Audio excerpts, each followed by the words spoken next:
there is enough industry drama surrounding the final Metal Gear Solid game to fill entire feature-length documentaries, and you can surely search YouTube to find out as much as you'd like to know about that, but I'm not going to talk about that today.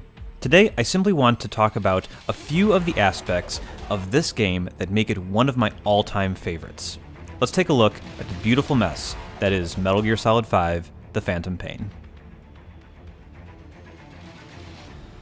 Before it was known as Metal Gear Solid 5, The Phantom Pain was a mysterious game debuted at the 2012 VGAs, purportedly being produced by a developer called Moby Dick Studio. This supposedly Swedish game developer didn't actually exist, and this was just a fun way for Hideo Kojima to show off his latest game without us knowing what we were actually watching. Not since Raiden and the whole Metal Gear Solid 2 trailer have we been so bamboozled by Kojima, and you know what? I kinda love it. This trailer actually did show off a decent amount of content from the first hour of the final game, but it was an hour of gameplay unlike anything else in the series, so we weren't quite prepared for what was happening. The first hour of this game is truly insane. You start out as a helpless patient on a hospital bed, and things become increasingly intense and insane around you. Your character gains strength through this sequence, but is effectively powerless against the enemies around them. In the beginning, you can't even crawl, and it takes what feels like forever to move across even a small room. It might be the least capable character I've ever played in a video game. And then even as you pick up a weapon, you still need to be very careful because you're wildly outnumbered. You don't know what's going on, you don't know who you are, you don't know who is fighting. All you know is there is this character who appears to be Solid Snake, and you feel like you should listen to him. The previous 4 mainline Metal Gear Solid games played it pretty straight in their openers. They put you in the shoes of Solid Snake or Big Boss, and your first mission is pretty realistic. There are wild and supernatural elements in those games too as they go on, but you work up to them. Metal Gear Solid 5 wastes no time getting you into the crazy right away. Within minutes, you learn that you've been in a coma for 9 years, you've lost your left arm, someone tries to assassinate you, Solid Snake is apparently there to save you, there's this floating magic child, and fire giant who can absorb bullets. I'd contend that not only is this the most insane opening to a Metal Gear game, it's the most insane sequence in any game I've personally ever played. At the end of this, a helicopter is literally eaten out of the sky by an enormous flaming blue whale. And you have a high-speed chase on horseback that involves you, Revolver Ocelot, that flaming giant dude, and a shotgun. It's a wild ride, and one that my jaw was on the floor for the entire time. If this is what the whole game was like, I'd be totally into it. It's madness from end to end, and it would be fascinating to see a whole linear game played out in this environment. But that's not what this game has to offer. This is all prologue to the real game, which starts after you escape. As much as I enjoyed the opening of this game, the rest is what really pushes it over the top for me. Like, where do I even begin? Just like this game, my thoughts around this are a bit all over the place, so I hope you can indulge me while I bounce around a few of my favorite things. The best thing about this game is its incredibly tight gameplay. The controls are a little different from your normal game, but they don't take long to learn. The opening sequence I just gushed about being insane? Yeah, well, that sequence is actually a brilliant tutorial that uses the game's story to teach you one thing at a time. As your character naturally learns to do one thing as they go on, so do you, the player. It's really smart, and it's one of those tutorials that is done well enough and is hidden enough that you don't even notice it's happening right away. Even on subsequent playthroughs, I didn't feel like I needed to skip over this, which is rare for a tutorial section. But these non-traditional controls let you do everything the game will ask you with incredible ease. You almost always feel like you are in total control of your character and can navigate the world gracefully to get whatever you need done. If you expect this game to control like most other third-person shooters, then you might disagree with that, but I think that the game does a great job of letting you understand the rules of navigating its world. I was able to plan out my actions ahead of time and execute them precisely because the controls were so tight and the game world was built on working well with those controls. The next thing I need to talk about is the gameplay loop. The Phantom Pain is an open world game with a home base you need to return to develop as the game progresses. The open world lets you pick and choose missions you want to tackle in the order you'd like. The game is littered with tasks to complete, and for my money, there is just enough variety for things to do to stay consistent without feeling like you're doing the same thing over and over again. You're rescuing prisoners, taking out specific targets, obtaining documents, battling helicopters, having sniper battles, or even hunting a bear to bring back to base.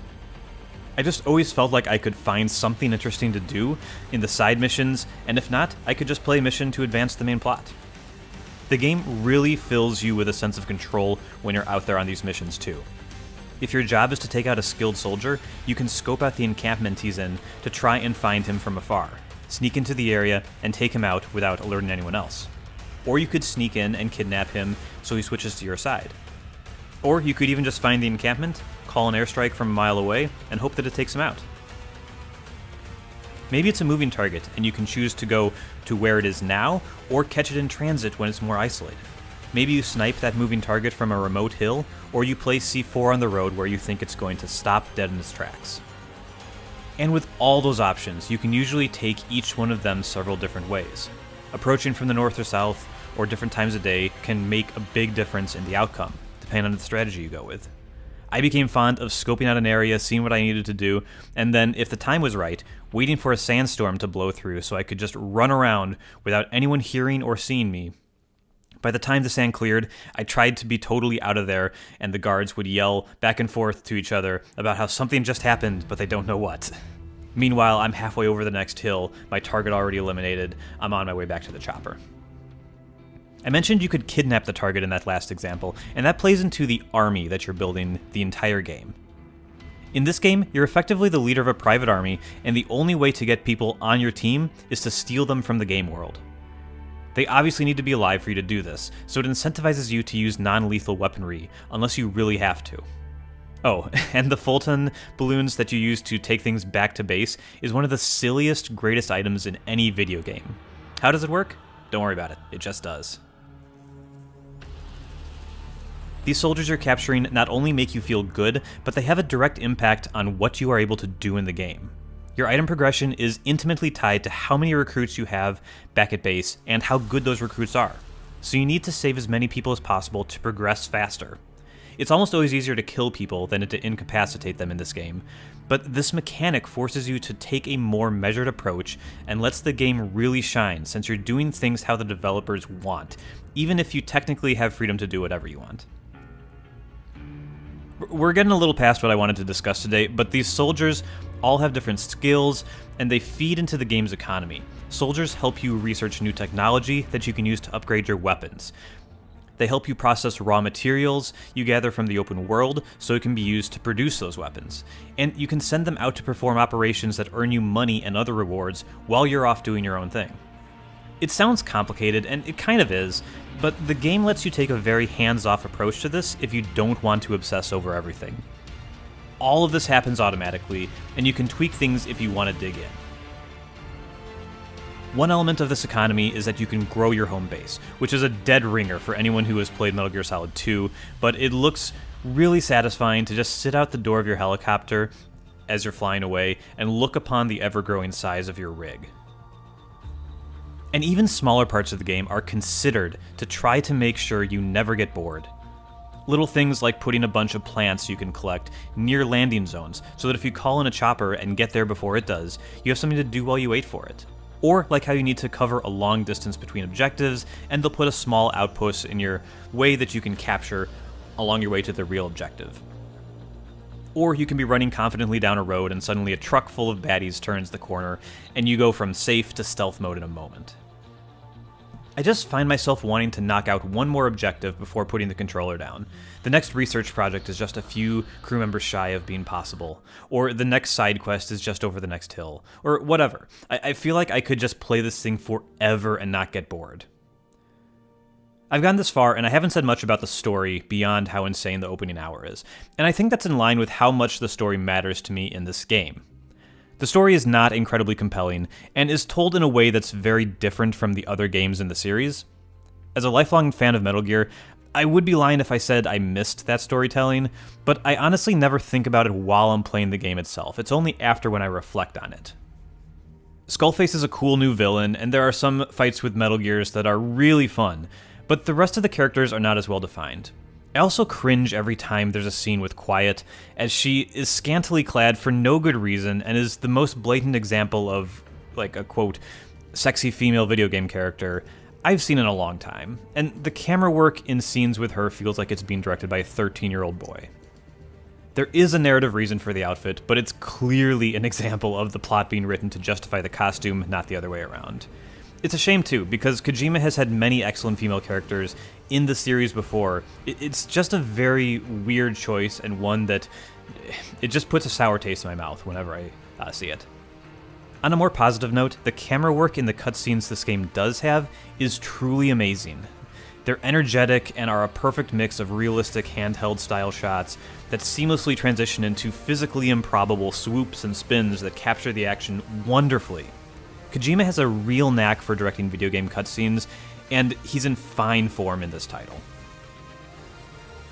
There's so much more that could be said about this title, like how the visuals are super unique and are really slick even years after the game came out, all while running at a cool 60 frames per second on the PS4 Pro. I could go into detail about the loadout system, or how buddies change the game depending on your playstyle, or how the in-game economy is more clever than it needs to be. But alas, there's only so much time in the day, and I've said most of my piece for now. I'm currently replaying the game, and intend to get to the end of the main storyline before bouncing off to the next game.